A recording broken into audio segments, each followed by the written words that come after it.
She obstructed justice. Respond. And that's what she's charged with. If you commit a crime in this country, you're going to be held accountable. Doesn't matter. We're going to prosecute you. No one is above the law, not even a judge. No justice. News of the arrest drew protesters to the courthouse. Dugan's attorney saying in court she wholeheartedly protests the arrest and believes it was not made in the interest of public safety. That Wisconsin judge is vowing to fight the charges. But if convicted, she faces up to 6 years in prison. Martha?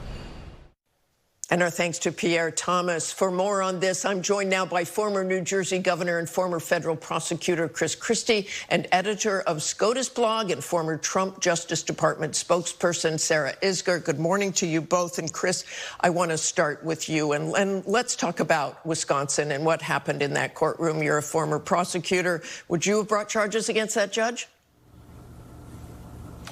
Well, I'll tell you, Martha, this is one of those situations where everybody, I think, is acting badly. All right, so first off, I don't know what this judge was thinking in terms of trying to help a criminal defendant try to avoid a arrest warrant from federal authorities. And, it's not a typical judicial action in my experience, not something a judge would normally do. Now, on the other side, when you really read through this, I don't know that the complaint, the indictment that was filed, is completely consistent with the affidavit that was filed because, this guy did wind up in a public courtroom near public elevators after he left the courtroom and was seen by one of the agents who was there to assist in the apprehension. So whether or not the way they're characterizing these facts are completely accurate is something we're going to have to see when we get to a trial in this case. I think the judge overstepped her bounds here.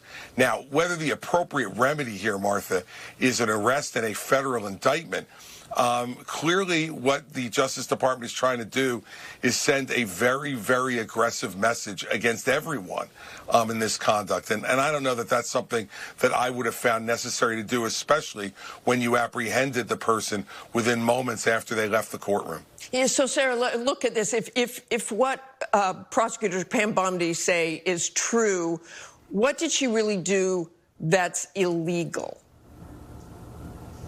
So the two charges here are obstruction and concealment. This idea that she prevented these federal law enforcement officers from doing their jobs, and then she concealed someone who had a valid arrest warrant out for them. They're going to have to prove all the facts in here. And as Chris said, there's some real questions about these facts. And even if they prove them all, whether that amounts to this type of obstruction and concealment that is usually charged, they also have a problem because she is a judge. Now, no court has found that judges are immune from criminal prosecution, but that Trump immunity decision that we talked about last year could be very relevant here of whether they can even bring criminal charges against a judge who was in her own courtroom, potentially doing something that could be seen as a, quote, judicial act.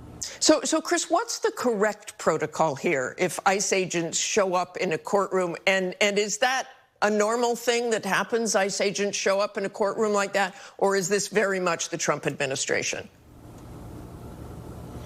Well, it's a very aggressive way of doing things, but look, there's nothing improper about it. They had an administrative arrest warrant for this person. This person was, in fact, charged with a crime, misdemeanor, domestic violence, not something that any of us should ever, take lightly. And so they knew that if this person was going to appear for their hearing here, that was a place they could get them. All those things, I think, are appropriate law enforcement steps for them to take.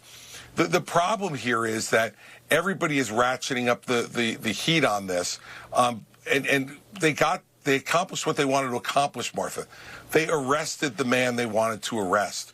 Now, going after this judge now, I think, raises a whole new level of questions. As Sarah put it, the Trump immunity decision for this administration may giveth and taketh away here because, giving that kind of broad immunity to the president, you can be sure that the judge's lawyers are going to be arguing that a judge is entitled to similar immunity. The problem with what the judge did here was she put herself in the middle of that situation where she had no jurisdiction or authority to do so. It was a federal matter. She is a state court judge, and to play games like that, put her in a risky position. Whether she should go to jail or not, I think, is a much different question. I don't think she should. But in the end, she did play outside the lines here, Martha, and I don't think it was an appropriate thing for a state court judge to do in this kind of situation. And I know one of the things that Pam Bondi said is that it's safer for those ICE agents to try to arrest someone inside the confines of that courtroom. Sarah, I want to turn here to some information that has been in the Washington Post about deportations of very young children who are American citizens. A 2-year-old, a 4-year-old, a 7-year-old sent back to Honduras. That legal? This is something our immigration system deals with nearly every day.